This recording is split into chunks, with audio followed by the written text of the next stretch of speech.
Radio Thailand World Service, berita dalam bahasa Melayu. Terima kasih yang Anda ikuti program kami.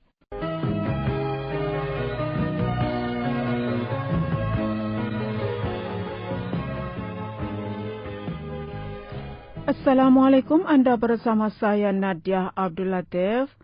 Saudara pendengar, hubungan perdagangan antara Thailand dan China telah terjalin erat untuk jangka masa yang lama. China merupakan rakan dagang nombor 1 bagi Thailand selama lebih 12 tahun berturut-turut. Pada tahun 2024, nilai perdagangan keseluruhan mencecah hampir 95,000 juta dolar. Nilai perdagangan keseluruhan mencecah hampir 95,000 juta dolar Amerika Syarikat, meningkat sebanyak 8,2%. China merupakan pasar utama bagi ekspor produk pertanian Thailand, manakala Thailand mengimport barangan modal dan bahan mentah dari China. Kedua-dua pihak turut mempromosikan pelaburan dalam pelbagai bidang.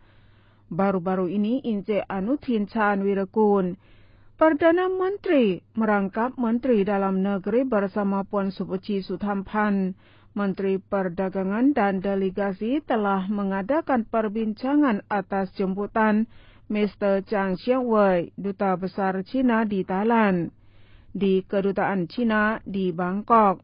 Dalam kesempatan tersebut, Perdana Menteri mengucapkan terima kasih kepada pihak China atas sokongan berterusan terhadap import beras dari Thailand. China juga memainkan peranan penting dalam mempromosikan pelancongan Thailand dengan purata 30,000 pelancongan China masuk ke Thailand setiap hari, mencerminkan kepercayaan dan hubungan baik antara kedua-dua negara. Kedua-dua pihak membincangkan kemajuan kerjasama perdagangan, terutamanya ekspor beras Thailand ke China, di bawah kerangka kerjasama sebanyak 500,000 tan.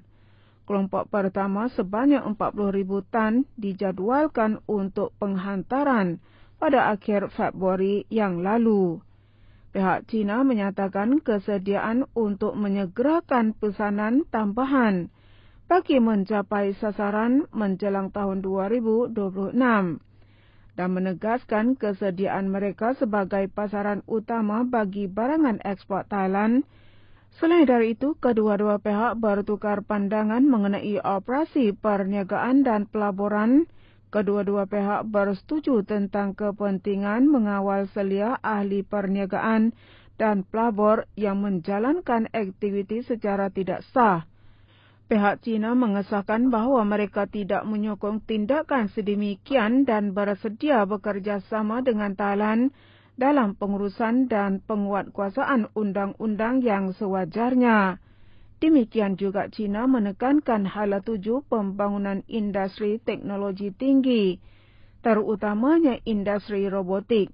Syarikat-syarikat terkemuka China dijangka memperluas pelaburan ke Thailand dengan nilai pelaburan melebihi 10,000 juta baht yang akan mewujudkan peluang pekerjaan dan meningkatkan potensi industri Thailand. Pihak China menegaskan pendirian kerajaan mereka untuk tidak menyokong barangan berkualiti rendah atau tidak memenuhi piawaian. Mereka bersedia bekerja sama dengan Thailand dalam memperketatkan proses custom dan import.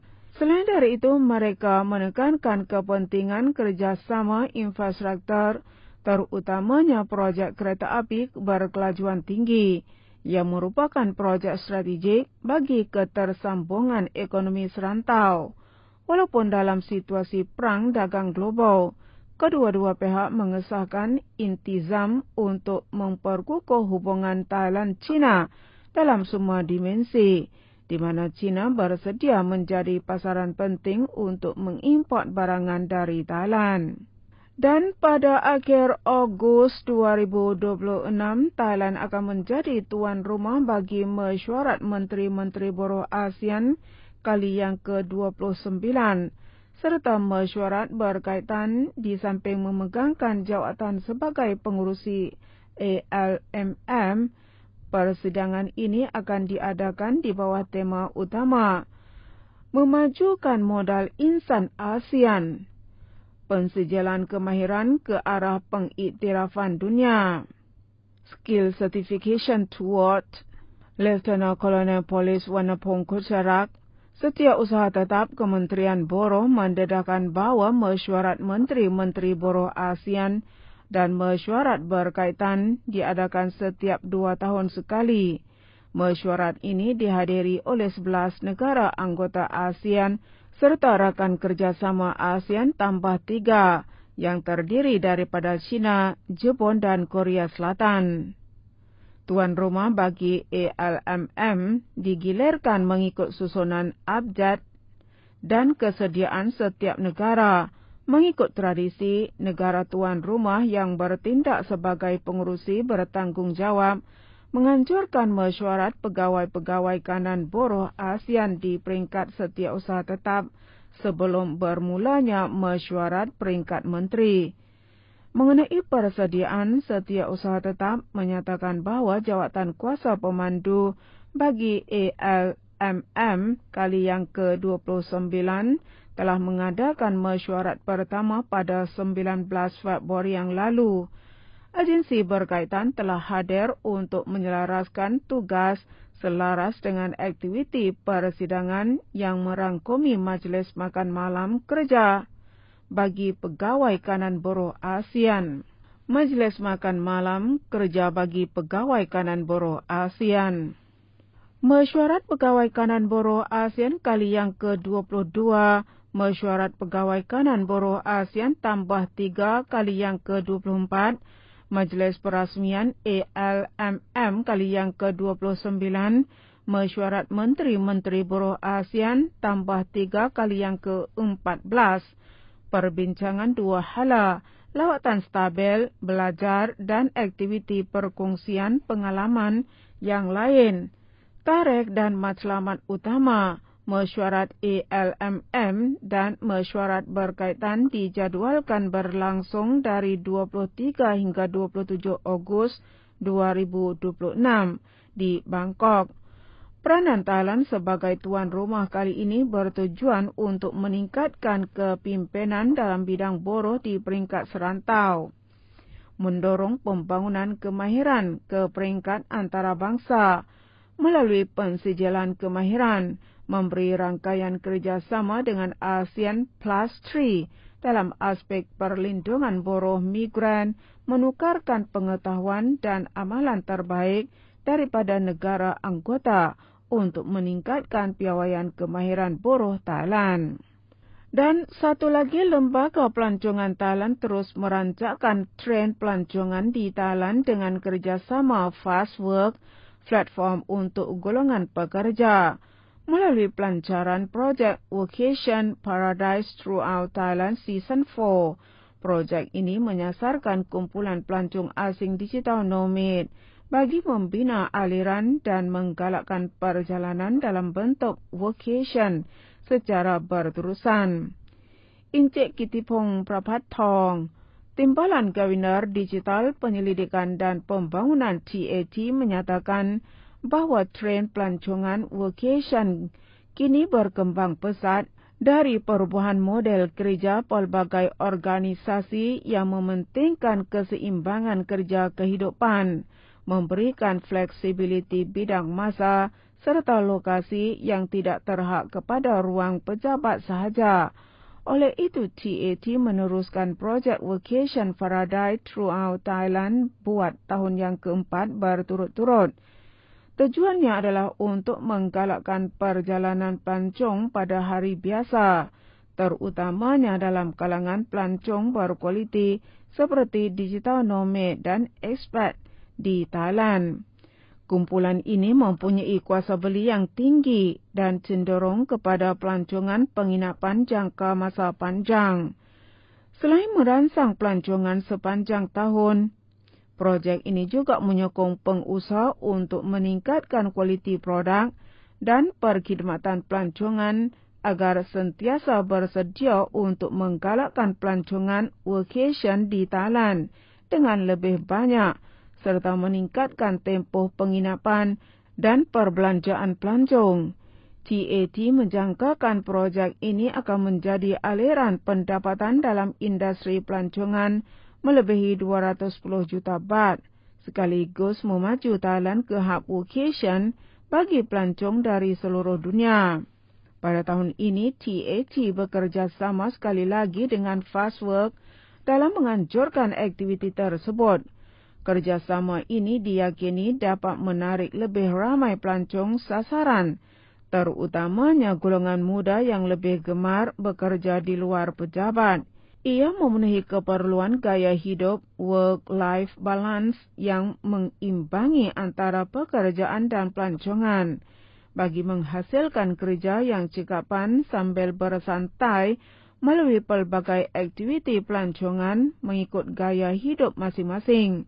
Bagi pelancong asing boleh menyertai aktiviti Vacation Paradise in Thailand dengan berkongsi pengalaman vacation di Thailand melalui kandungan video di media sosial pribadi serta tanda papar hashtag nama premis, hashtag Vacation Paradise in Thailand dan hashtag Vacation Thailand untuk berpeluang memenangi trip percuma 3 hari 2 malam. Di bawah projek ini, selain dari itu, terdapat pelbagai keistimewaan dan diskaun di dalam web yang boleh ditebus. Terdapat pelbagai istimewaan dan diskaun di laman web yang boleh disebut dan digunakan terus di premis yang terlibat. Terbuka untuk pelancong warga Thailand dan asing. Dan yang terakhir, makanan dan pencuci mulut Thailand terus bernama di peringkat antarabangsa apabila diiktiraf sebagai peneraju di pentas dunia oleh pelgawai institusi terbaru. Phnom Krok telah dinobatkan sebagai pencuci mulut Thailand terbaik yang pertama di tahun 2026 oleh Taste Atlas, sebuah laman web dan pesta makanan dunia yang terkenal. Penerapan ini berdasarkan skor ulusan daripada pengguna dan pengklinik makanan dari seluruh dunia. Sabida Thaisit, Menteri Kebudayaan melahirkan rasa bangga dan gembira atas kejayaan Phnom Krok tahun ini. Beliau menyatakan bahawa pencapaian ini membuktikan daya tarikan pencuci mulut Thailand tidak terhad di dalam negara sahaja, malah mampu mengikut hati masyarakat pelbagai budaya di seluruh dunia. Phnom Krok mempunyai keunikan tersendiri dengan aroma santan yang lemak manis, tekstur yang rangkap, serta proses pembuatan yang teliti, mencerminkan kebijaksanaan warisan Thai yang diwarisi turun-temurun. Kejayaan ini bukan sekadar mendapat skor tertinggi, tetapi merupakan pengesahan bahawa pencuci mulut Thailand adalah warisan budaya yang hidup. Ia adalah sebahagian daripada identiti dan cara hidup masyarakat Thai yang mampu menyampaikan kisah negara melalui rasa yang memukau. Selain Phnom Krok, senarai pencuci mulut Thailand lain yang turut tersenarai termasuklah hidangan popular seperti pulut mangga, Khnom Chan, lod chong, ruamit, pisang goreng, dan patongko ataupun cakwai. Semua ini mencerminkan kepelbagaian budaya makanan Thailand dan menunjukkan potensi makanan Thai sebagai soft power penting bagi negara. Menteri Kebudayaan menambah lagi bahawa peluang ini adalah beberapa langkah utama meningkatkan status pencuci mulut Thai ke arah ekonomi budaya dengan menyokong usahawan komuniti, pembangunan penjenamaan dan mencipta nilai tambah kreatif, mengintegrasikan pencuci mulut Thai dalam pesta budaya dan acara antarabangsa untuk memberikan pengalaman langsung kepada pengguna di Thailand, mempromosikan rangkaian duta budaya makanan Thai untuk menyampaikan ilmu dan pesona pencuci mulut Thai ke luar negara, menghasilkan kandungan digital pelbagai bahasa yang menceritakan sejarah makna dan kebijaksanaan di sebaik pencuci. dan kebijaksanaan di sebalik pencuci mulut Thai melalui platform dalam talian antarabangsa. Sekian berita. Assalamualaikum.